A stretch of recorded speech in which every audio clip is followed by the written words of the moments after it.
Bismillahirrahmanirrahim. Assalamualaikum warahmatullahi wabarakatuh. Waalaikumsalam warahmatullahi wabarakatuh. Selamat siang rekan-rekan semua. Terima kasih atas kehadirannya di dalam ruangan ini. Alhamdulillahirabbil alamin. Wassalatu wassalamu ala asrofil anbiya'i wal mursalin wa ala alihi washabihi rasulillahi amma ba'du. Segala puji bagi Allah Subhanahu wa taala atas karunia yang diberikannya sehingga kita dapat bersama-sama hadir di dalam ruangan ini dalam rangka membuat video debat untuk memenuhi tugas akhir mata kuliah Retorika Hukum. Selawat serta salam kami sanjungkan pada Nabi Muhammad SAW yang membawa umatnya dari zaman kegelapan hingga zaman yang terang benderang seperti saat sekarang ini. Pada kesempatan kali ini saya Radia Novia Fitri sebagai moderator akan memimpin jalannya debat kita hari ini dengan mosi debat penundaan pemilu tahun 2024. Dinamika politik pada 2022 berlangsung sangat menarik dan menarik. Sejak awal tahun lalu mula wacana penundaan pemilu 2024 mulai serta beredar. Oratornya pun beragam, mulai dari para menteri, ketua partai politik hingga organisasi kepala desa. Padahal sebelumnya isu seperti ini sangat tabu dibicarakan karena menyangkut konstitusi. Pada awal mulanya wacana penundaan pemilu awalnya dirumuskan oleh Menteri Bahlil Lahadalia yang menyuarakan kalau ekonomi belum stabil. Menteri Bahlil Lahadalia ini menjabat sebagai Menteri Investasi Kepala Badan Koordinasi Penanaman Modal atau BKPM. Kemudian Ketua Umum PKB Muhaimin Iskandar atau Caimin juga ikut menyokong soal penundaan pemilu selanjutnya Partai Nasdem dan Golkar. Ketua Umum Partai Nasdem Suryo Paloh dan Ketua Umum Golkar Erlangga Hartarto tak menampik pernah membahas isu penundaan pemilu tahun 2024. Suryo mengatakan dirinya dan Erlangga membahas sesuai perspektif masing-masing. Serta wacana penundaan pemilu kian liar setelah Ketua Umum Partai Amanat Nasional atau PAN Zulkifli Hasan menyatakan setuju atas hal tersebut. Namun dia yakin usulan penundaan pemilu itu akan gagal. Tidak lupa pula dengan big data yang disampaikan oleh Menko Maritim dan Investasi yaitu Luhut Binsar Panjaitan semakin membuat wacana itu semakin memanas. Wacana penundaan pemilu 2024 ini banyak menuai pro dan kontra di kalangan masyarakat. Pada debat kali ini kita akan mendengarkan argumen-argumen dari pihak pro dan kontra. Terlebih dahulu, mari kita berikan waktu kepada pihak pro untuk menyampaikan argumen pro-nya. Kepada pihak pro mengesahkan. Baiklah, terima kasih kepada moderator. Saya di sini sebagai pro sedikit menjelaskan argumentasi pro. Gagasan penunda pemilu 2024 kembali mencuat di ruang publik. Kali ini, gagasan penundaan pemilu mendatang dilontarkan oleh dua ketua umum partai politik, Muhaimin Iskandar dari Partai Politik Kebangkitan Bangsa dan Zulkifli Hasan dari Partai Amanat Nasional. Mereka berdalih pemilu diundur agar momentum perbaikan ekonomi akibat pandemi tidak hilang dan mengakibatkan sektor perekonomian mengalami penurunan karena terganggu oleh hajatan politik pemilu. Wacana penundaan pemilu 2024 ini sejatinya dilontarkan oleh Muhaimin Iskandar dalam kapasitasnya sebagai wakil rakyat, sebagai respon dan tindak lanjut atas berbagai aspirasi yang masuk dari kalangan pengusaha dan pelaku ekonomi di Indonesia. Aspirasi para pengusaha dan pelaku ekonomi justru berpijak pada kondisi bahwa pandemi COVID-19 yang melanda Indonesia dalam 2 tahun terakhir telah membuat sektor perekonomian nasional terpuruk yang tercermin dalam beberapa indikator makroekonomi nasional seperti pertumbuhan ekonomi, tingkat inflasi, tingkat pengangguran terbuka, dan lainnya. Situasi dan kondisi sektor perekonomian bisa dikatakan berada dalam tren pemulihan yang agresif. Tren positif ini dikhawatirkan akan terganggu oleh gelaran pemilu yang akan dilaksanakan 2 tahun mendatang. Penundaan pemilu juga pernah terjadi pada tahun 1946. Pemilu sudah direncanakan pada tahun 1946, akan tetapi gagal karena undang-undang belum selesai dan masih dalam dalam proses penyusunan serta keamanan pada saat itu juga belum stabil. Pemilu pertama baru dilaksanakan pada tahun 1955 dengan Indonesia dengan landasan konstitusi Undang-Undang Dasar Sementara 1950. Namun pada tahun 1960 kembali ditunda ke tahun 1962. Lalu tahun 1962 pun harus ditunda lagi ke tahun 1966. Namun lagi-lagi pemilu 1966 ditunda ke tahun 1968. Pemilu 1968 pun tertunda. Pemilu baru bisa dilaksanakan pada tahun 1971. Jadi, praktik pemilu 5 tahunan itu baru bisa terjadi setelah pemilu 1971. Baik, terima kasih kepada kelompok pro. Selanjutnya kita akan mendengarkan argumen dari kelompok kontra. Pada kelompok kontra kita persilakan. Baik, terima kasih kepada moderator. Di sini saya akan membacakan argumentasi tentang argumentasi kontra, yaitu pemilu 2024 sudah depan mata. Wacana penundaan pemilu pun menjadi perbincangan di kalangan masyarakat maupun di kalangan pemerintah. Sebenarnya ikhwal penundaan pemilu ini dan diperpanjangnya masa jabatan kepala negara telah dikemukakan berulang kali. Wacana ini banyak mendapatkan penolakan dari beberapa kalangan, baik di kalangan masyarakat maupun di kalangan pemerintah. Dan masyarakat menganggap bahwa alasan penundaan pemilu ini dikemukakan tidak masuk akal karena alasan menundurkan jadwal pemilu tersebut tidak masuk akal serta merosotnya jauh dari esensi demokrasi dan amanat konstitusi serta hanya menjadi presiden buruk untuk demokrasi sendiri. Hal ini secara fundamental menunjukkan kegagalan partai politik dalam menghadapi nilai penting atau nilai utama yang sepatutnya dijunjung tinggi, yaitu fairness dalam proses elektoral. Selain itu, isu perpanjangan masa jabatan presiden ini semakin serius karena diwacanakan oleh elit politik yang tegar menguasai parlemen secara real. Mulai dari Erlangga Hartarto, Ketua Umum Golkar, dan Ketua Umum PKB yaitu Muhaimin Iskandar, dan Ketua Umum PAN yaitu Zulkifli Hasan. Pasca pertemuannya dengan Menko Marves Luhut Binsar Panjaitan yang mengklaim memiliki big data masyarakat Indonesia yang menginginkan dilakukannya penundaan pemilu ini. Berbagai perspektif ketatanegaraan mengenai perpanjangan realisasi presiden dianggap sudah final berdasarkan ketentuan pasal 7 Undang-Undang Dasar 1945. Dengan kata lain, perpanjangan presiden tidak mungkin terjadi selama MPR RI tidak melakukan amandemen terhadap Undang-Undang Dasar 1945, terutama yang berkaitan dengan jabatan presiden maupun wakil presiden. Sekian dari saya kembali kepada moderator. Baik, terima kasih kepada pihak terkait telah menyampaikan argumennya. Selanjutnya argumen kedua kita berikan waktu terlebih dahulu kepada pihak kontra untuk menyampaikan argumen keduanya. Pada pihak kontra kita persilakan.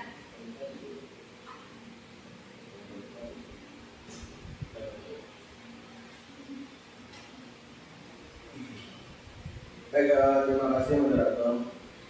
Di sini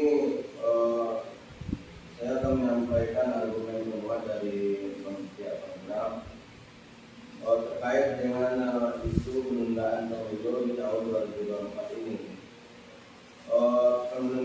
Sebenarnya penundaan pemilu ini memakai dasar itu alasannya karena COVID dan pemulihan ekonomi.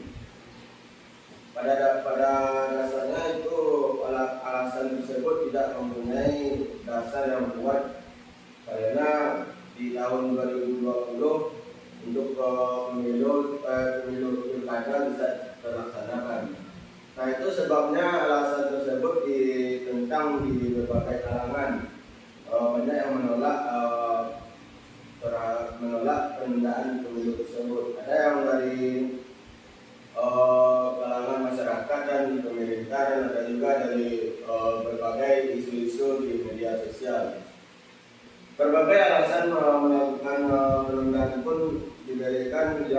pertama itu ada penundaan dianggap penundaan pemilu tersebut dianggap tidak rasional. Adi Prayitno, Direktur Eksekutif Parameter Politik Indonesia mengatakan alasan Caimin tak jelas terkait pemilu akan mengganggu momentum pertumbuhan ekonomi. Alasannya sumir dan mengada-ngada. Sebaliknya, saat pemilu akan menggerakkan perekonomian masyarakat, terutama di usaha mikro, kecil dan menengah. Menurut dia, semasa pemilu, partai dan para calon akan mempergeser sumber daya untuk membentuk relawan hingga membuat atribut kampanye. Nah, yang kedua itu ada alasannya penundaan pemilu itu bisa melanggar sudah secara jelas melanggar konstitusi. Penundaan pemilu di 2024 dianggap melecehkan dan melanggar konstitusi yang telah mengatur pemilihan umum diadakan setiap 5 tahun sekali, yang diatur dalam Undang-Undang Dasar 1945 pada pasal 7 dan pasal 22E.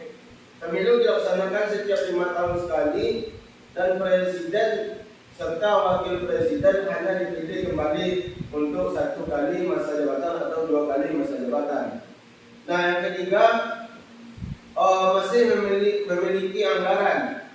Di sini Nurliah Nurdin, salah seorang Dewan Pakar Masyarakat Ilmu Pemerintahan Indonesia, menganggap masalah anggaran tidak logis digunakan untuk penundaan pemilu di 2024. Sebelumnya, Menteri Keuangan Sri Mulyani Indrawati menyatakan masih memiliki anggaran dalam program pemulihan ekonomi nasional sebesar 178,3 triliun untuk memindahkan ibu kota negara. Untuk memindahkan ibu kota negara, kita punya uang berdasarkan undang-undang IKN. Tapi kita tidak punya uang untuk election. Itu pertanyaan dari kakak Nurlia. Lalu pakar hukum tata negara dari Universitas Gadjah Mada, Zainal Arifin Mokhtar, juga menyampaikan hal yang sama.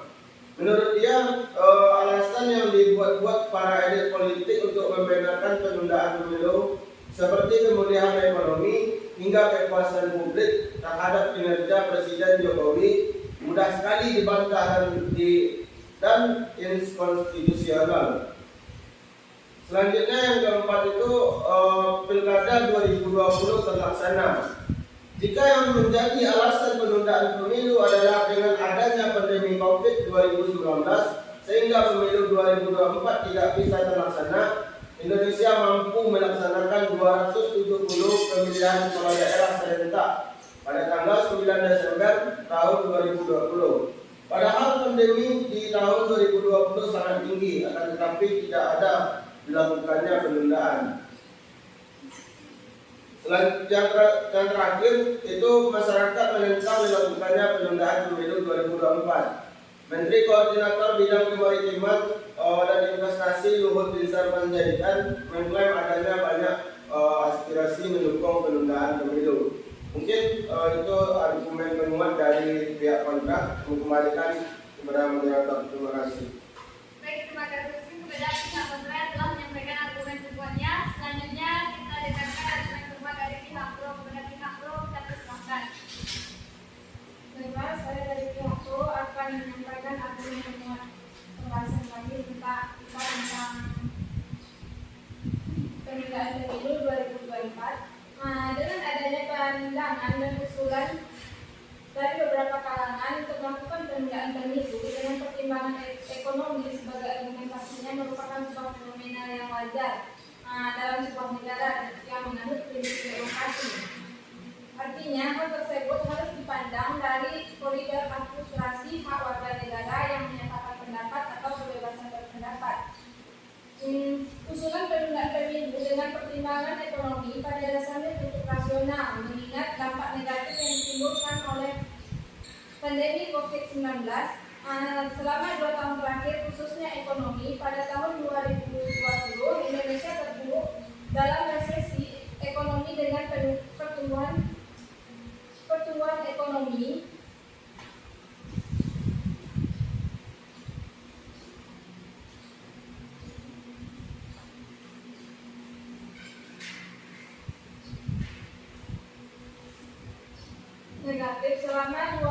selama 2 kuartal berturut-turut. Kenaikan tingkat pengangguran terbuka, melemahnya daya beli masyarakat, serta turunnya kapasitas produksi dari para pelaku usaha. Pelemahan di bidang ekonomi ini tidak bersifat short run atau jangka pendek, namun membutuhkan waktu yang cukup lama untuk memulih dan kokoh kembali mengenal ekonominya. Inilah yang diupayakan secara sistematis dan komprehensif oleh pemerintahan saat ini. Kemudian menurut fraksi Partai Politik Bambang Eka Cahyawidodo, berjalan dengan efektif dan efisien atau tidaknya tergantung keadaan kita mau diadakan kapan pemilu itu, tergantung keadaan kita saat ini. Jadi kurang efektif jika diadakan pemilu tahun 2024 dalam kondisi atau situasi yang masih dalam keadaan efek COVID-19. Tentu saja tidak memungkinkan pemilu itu diadakan di tahun 2024.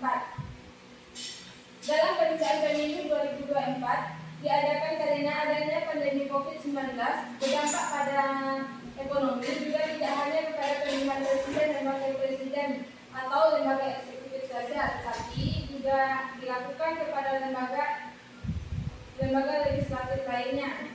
Penundaan pemilu membawa implikasi pada banyak hal, mulai dari dampak hukum, teknis, anggaran, sampai ke status personal penyelenggaraan di lapangan. Sebentar saudari, boleh saya masuk ke moderator? Tadi saudari Elva mengatakan bahwasanya penundaan pemilu di tahun 2024 itu karena alasannya pemulihan ekonomi dan pandemi COVID-20 dan pandemi COVID. Nah, yang ingin saya tanyakan di sini adalah kenapa di tahun 2024 itu pemilu ditunda karena pemulihan ekonomi, padahal di tahun 2020 pandemi COVID pada saat itu sangat tinggi. Lantas di tahun 2024 itu untuk sekarang aja untuk pandemi COVID sudah mulai normal gitu. Dan kenapa menjadi salah satu alasan pandemi COVID dan pemulihan ekonomi terhadap penundaan pemilu di tahun 2024? Mungkin sampai moderator. Terima kasih. Baik, terima kasih kepada pihak kontra, pada pihak pro, dan Baiklah, saya akan menjawab pertanyaan dari saudara mengenai penundaan pemilu 2024 ini. Saat dari awal itu terkait dengan perekonomian, dan ditundanya pemilu tersebut juga terkait dengan wabah COVID-19. Dengan keadaan terkait dengan keadaan membaik atau tidaknya pada tahun yang akan mendatang, kita tidak bisa prediksikan. Intinya, penundaan pemilu ini untuk memastikan atau mendorong percepatnya pemulihan ekonomi, karena ada juga pihak yang tidak setuju dengan penundaan pemilu 2024 ini akan memainkan pemerintahan, dan juga terkait dengan penundaan pemilu ini sedikit akan mengumpulkan dana atau akan memperbaikan perekonomian. Dari tahun 2020 sesuai dengan yang saudara jelaskan tadi, kita menunggu perekonomian membaik. Apakah perekonomian tahun 2024 akan membaik atau tidaknya? Sedangkan di tahun 2020 atau pada saat sekarang, dari wabah COVID sudah stabil. Oke, baik, terima kasih. saudari Robi mengatakan bahwasanya di tahun 2024 itu kalau untuk memaksimalkan dalam pemulihan ekonomi. Tapi apakah saudari yakin gitu dengan penundaan pemilu tersebut dalam jangka waktu yang ditentukan, apakah ekonomi akan pulih kembali seperti tahun-tahun sebelumnya? Terima kasih. Oke, baiklah. Selesai dengan yang saya jelaskan tadi terkait dengan keadaan saat ini, membaik atau tidaknya tahun yang akan mendatang tidak bisa diprediksikan. Intinya, penundaan pemilu ini untuk memastikan atau mendorong percepatnya pemulihan ekonomi karena mengenai membaiknya perekonomian atau kondisi yang di tahun yang akan mendatang, kita tidak tahu, bisa jadi tahun 2024 akan muncul musibah kembali. Penundaan pemilu ini akan ditunda kembali seperti pada tahun 1946 ditunda ke tahun 1971. Nah, dari sini masalah kondisi membaik atau tidaknya kita tidak bisa menentukannya. Baik, terima kasih kepada pihak pro yang telah menyampaikan argumennya. Selanjutnya kita kembalikan kepada pihak pro untuk menyampaikan argumen depannya. Baiklah, saya akan melanjutkan argumen kami. Meskipun sudah ada kesepakatan di antara anggota DPR, pemerintahan dan penyelenggara pemilu tentang penundaan pemilu ini, namun hal itu bukanlah produk hukum resmi yang bisa menjadi landasan legal penundaan pemilu. Kesepakatan mereka hanyalah kebijaksanaan sementara sampai keluarnya dasar hukum yang memadai. Harus disediakannya dasar hukum yang kuat sebagai jaminan konstitusional penundaan pemilu sehingga tidak timbul gugatan ataupun permasalahan hukum di kemudian hari atas penundaan pemilu yang dilakukan saat ini. Menurut Profesor Chandra Fadli Ananda, Guru Besar Universitas Brawijaya, mengatakan APBN sebetulnya tidak terlalu berdampak jika pemilu ditunda. Selama ekonomi tidak kacau, ia mengatakan kalau dari segi penerimaan negara itu tidak terlalu besar, tetapi pesta demokrasi akan membuat belanja masyarakat meningkat. Itu bagus untuk ekonomi negara kita. Selain itu, Ketua Institut Harkat Negeri Sudirman Said mengatakan 92% ongkos bernegara dibiayai oleh rakyat melalui pajak, cukai dan lainnya. Artinya penyelenggaraan negara mulai dari presiden, gubernur, bupati serta anggota dewan dan menteri adalah petugas rakyat. Tetapi ketika duduk langsung dipegang erat-erat selama-lamanya. Kalau bisa dibagi kepada keluarga. Ini yang harus diingatkan dengan regular election yang memungkinkan sirkulasi kekuasaan yang memungkinkan pergantian. Penundaan pemilu 2024 memiliki sisi positif. Bahlil yang merupakan Menteri Investasi atau Kepala Badan Koordinasi Penanaman Modal mengklaim bahwa penundaan pemilu berdampak positif bagi investasi. Menurut sisi investasi, semua pengusaha butuh kepastian dan stabilitas politik. Oleh karena itu, pemilihan umum dilakukan secara komprehensif dan sesuai mekanisme undang-undang. Meskipun demikian, penundaan pemilu harus memenuhi kaidah atau aturan sesuai undang-undang dan mekanisme tata kelola negara. Menurut Bahlil, usulan penundaan pemilu tidak perlu dilarang. Menurutnya, hal tersebut termasuk dalam bagian demokrasi. Penundaan pemilu ini parlemen sebagai lembaga demokrasi. Orang mau cerita apa saja boleh, termasuk penundaan pemilu. Jadi, jangan diharamkan barang yang tidak haram. Ungkapnya dalam wacana penundaan pemilu dinilai sebagai pemikiran konstruktif dari kebijakan bersama. Menurut Bahlil, suatu pemikiran yang konstruktif untuk kebijakan rakyat, bangsa dan negara, termasuk penundaan pemilu itu suatu hal yang wajar-wajar saja. Terima kasih kepada pihak pro yang telah menyampaikan argumen-argumennya. Selanjutnya kita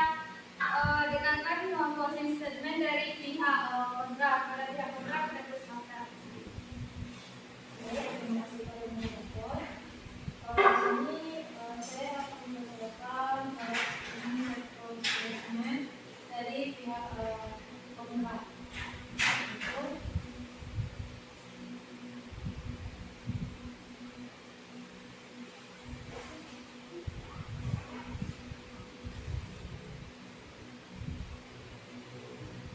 Yaitu penundaan pemilu dibuat pada 3 alasan tidak mendasar hingga penundaan ini banyak mendapatkan penolakan dari beberapa kalangan masyarakat ataupun di kalangan pemerintah.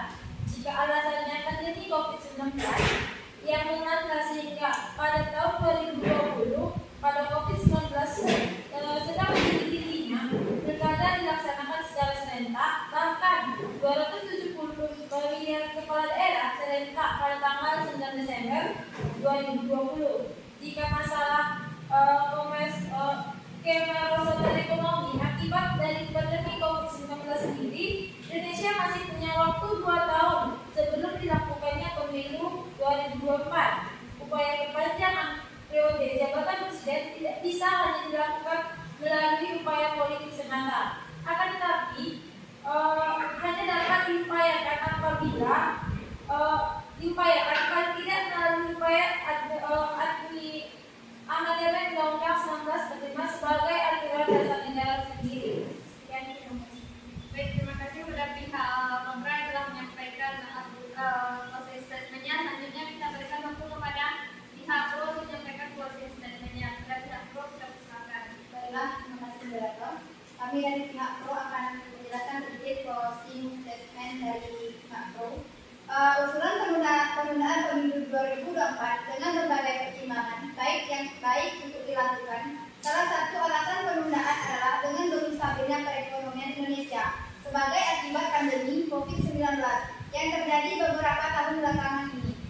Pandemi COVID-19 telah membuat perekonomian Indonesia merosot. Pertumbuhan ekonomi negatif selama 2 kuartal berturut-turut, kenaikan tingkat pengangguran terbuka, melemahnya daya beli masyarakat, serta turunnya kapasitas produksi dari para pelaku usaha. Penundaan pemilu memiliki dampak positif di bidang investasi. Menurut sisi investasi, pengusaha butuh kepastian dan stabilitas politik. Baik, terima kasih kepada pihak Pro yang telah menyampaikan closing statement-nya. Baiklah, sebelum dapat ditutup secara resmi, moderator